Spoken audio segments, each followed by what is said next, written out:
Hello YouTubers, this is the 8th video in the Software Engineering Manifesto, where we start talking about taking pride of your product and taking ownership of your product. And what does that really mean for a software engineer?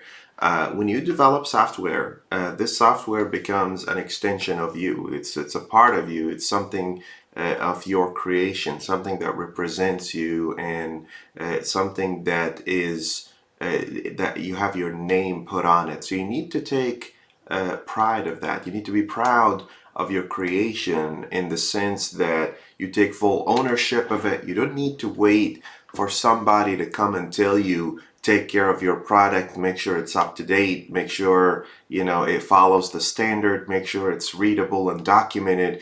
You should do that automatically without having someone come in and tell you to take care. It's like you're having a house. You don't need someone to come into your house and tell you, clean your house. You should be taking ownership of that and proactively looking after your software. Because when you look after your software, it benefits both you and the software that you created. When you keep your software up to date and you keep your software in a state where it's maintainable and it's adaptive to new changes, you are learning new technologies along the way while you're keeping your software up to date. So it's a win-win situation. It's actually a win-win-win situation because it's a win for you.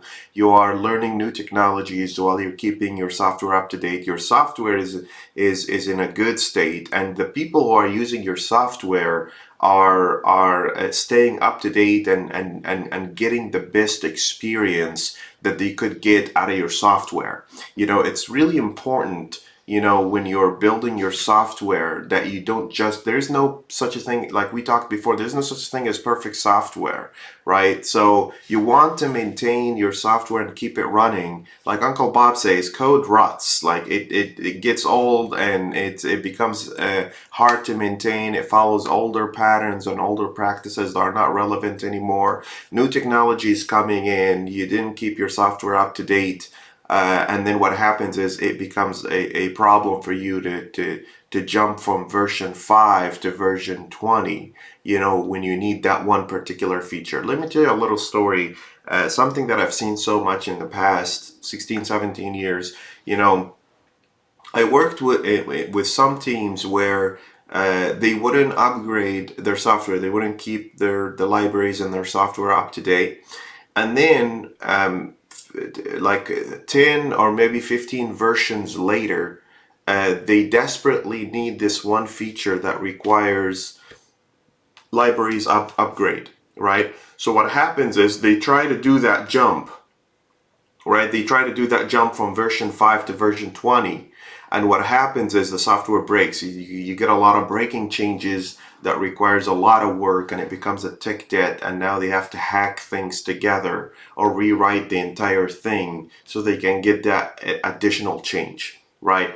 Don't let your software get into that situation where you have to jump 20 versions to upgrade your library, or the libraries that you're using, so your software can adapt to these new changes and be able to take advantage of the new features that are being developed on a daily basis, right? Instead, make updating your software a daily habit. Make this something you do on a daily basis. See what's new out there. Go upgrade your software. I've seen some really great teams where they have an actual telemetry and processes in place that says, okay, your software is not up to date, or the libraries in your code is not up to date. Please consider upgrading these libraries. If the libraries that you're using have some security vulnerabilities or whatnot, it'll mark it as high or critical. You have to upgrade that library. If it's just an upgrade for the library so you can stay up to date, then it'll just say, you should try doing something. You should upgrade your library so you're staying up to date.